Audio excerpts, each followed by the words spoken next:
Economic growth is the increase in the inflation-adjusted market value of the goods and services produced by an economy over time. It is conventionally measured as the percent rate of increase in real gross domestic product, or real GDP. Of more importance is the growth of the ratio of GDP to population. An increase in growth caused by more efficient use of inputs is referred to as intensive growth. GDP growth caused only by increases in the amount of inputs available for use is called extensive growth. In economics, economic growth, or economic growth theory, typically refers to growth of potential output, i.e., production at full employment. As an area of study, economic growth is generally distinguished from development economics. The former is primarily the study of how countries can advance their economies. The latter is the study of the economic development process, particularly in low-income countries.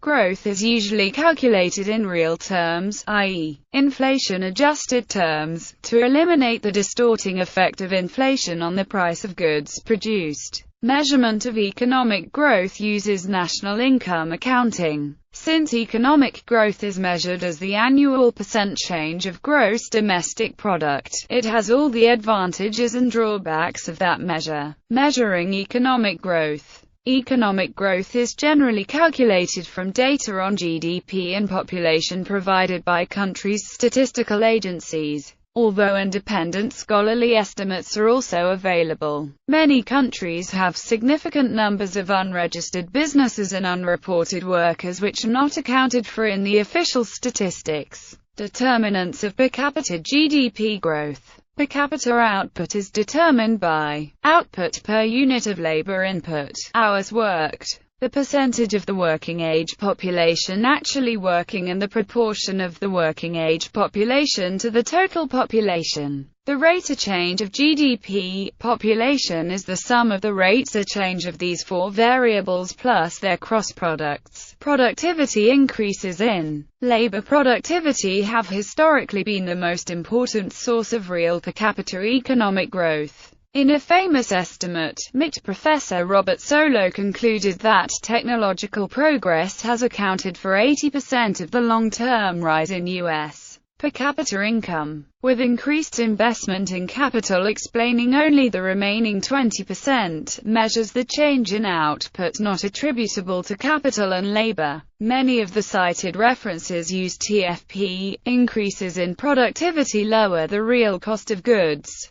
Over the 20th century, the real price of many goods fell by over 90%. The rate of productivity growth in the United States is declining. Historical sources of productivity growth. Economic growth has traditionally been attributed to the accumulation of human and physical capital, and increased productivity arising from technological innovation. Before industrialization, technological progress resulted in an increase in population, which was kept in check by food supply and other resources, which acted to limit per capita income, a condition known as the Malthusian Trap. The rapid economic growth that occurred during the Industrial Revolution was remarkable because it was in excess of population growth, providing an escape from the Malthusian Trap. Countries that industrialized eventually saw their population growth slow down, a phenomenon known as the demographic transition. Increases in productivity are the major factor responsible for per capita economic growth. This has been especially evident since the mid-19th century. Most of the economic growth in the 20th century was due to reduced inputs of labor, materials, energy, and land per unit of economic output.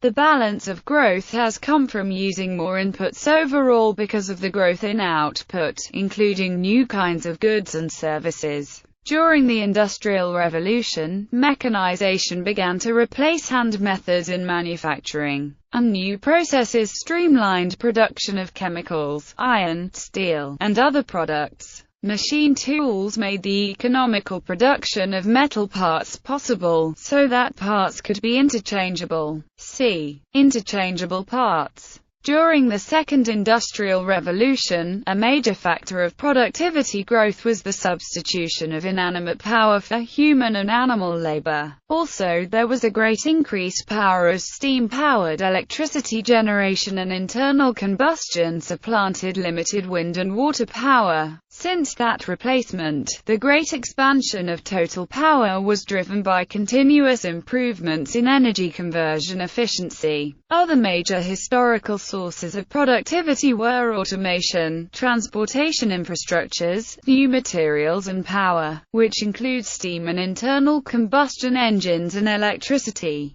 Other productivity improvements included mechanized agriculture and scientific agriculture, including chemical fertilizers and livestock and poultry management, and the Green Revolution. Interchangeable parts made with machine tools powered by electric motors evolved into mass production, which is universally used today. Great sources of productivity improvement in the late 19th century were railroads, steamships, horse-pulled reapers and combine harvesters, and steam-powered factories. The invention of processes for making cheap steel were important for many forms of mechanization and transportation. By the late 19th century, both prices and weekly work hours fell because less labor, materials, and energy were required to produce and transport goods. However, real wages rose, allowing workers to improve their diet, buy consumer goods and afford better housing. Mass production of the 1920s created overproduction, which was arguably one of several causes of the Great Depression of the 1930s. Following the Great Depression, economic growth resumed, aided in part by increased demand for existing goods and services, such as automobiles,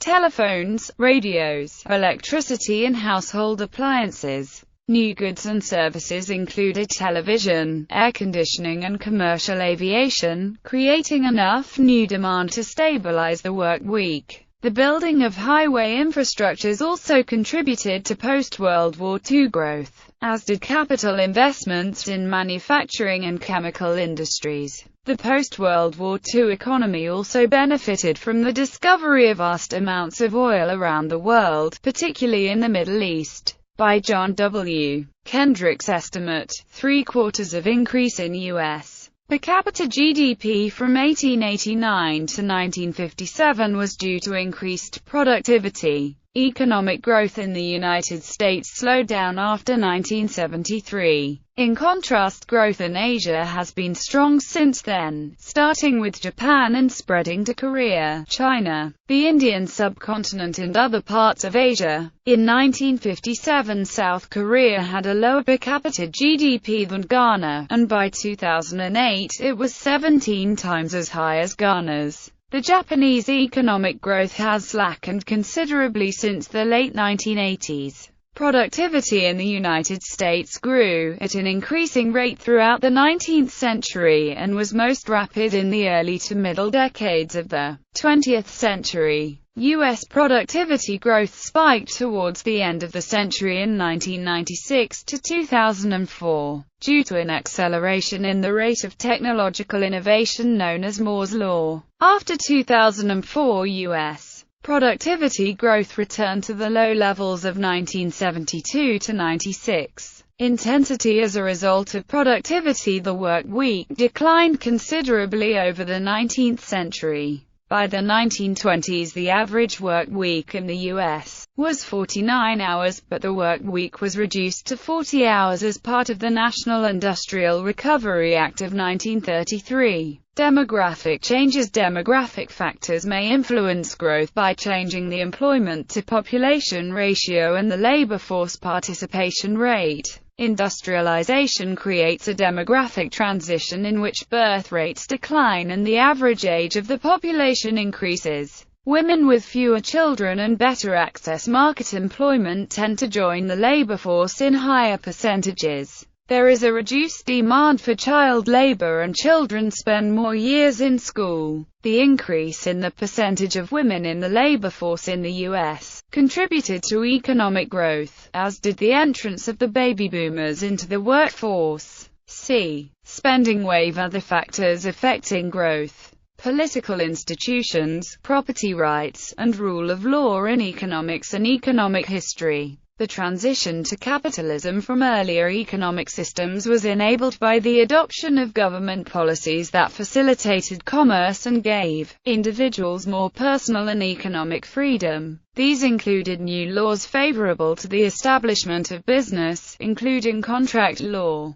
the abolishment of anti-usury laws and laws providing for the protection of private property. When property rights are less certain, transaction costs can increase, hindering economic development. Enforcement of contractual rights is necessary for economic development because it determines the rate and direction of investments. When the rule of law is absent or weak, the enforcement of property rights depends on threats of violence, which causes bias against new firms because they cannot demonstrate reliability to their customers. In many poor and developing countries, much land and housing is held outside the formal or legal property ownership registration system. Much unregistered property is held in informal form through various property associations and other arrangements. Reasons for extra-legal ownership include excessive bureaucratic red tape in buying property and building. In some countries it can take over 200 steps and up to 14 years to build on government land. Other causes of extra-legal property are failures to notarize transaction documents or having documents notarized but failing to have them recorded with the official agency. Not having clear legal title to property limits its potential to be used as collateral to secure loans, depriving many poor countries one of their most important potential sources of capital. Unregistered businesses and lack of accepted accounting methods are other factors that limit potential capital.